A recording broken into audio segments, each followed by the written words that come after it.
ఇంద్రలోక భవనాన్నే ఈడ్చుకొచ్చి గదిలో మార్చి మళ్ళీ కట్టారో ఏమో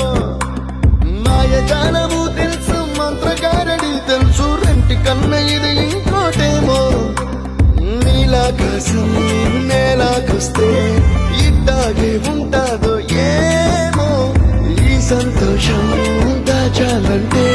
హృదయాలు ఓ వంద కావాలేమో ఇంత అందంగా ఉంటుందా ఈ లోకం ఇన్నాళ్ళు ఈ మనసుకి తెలియాలే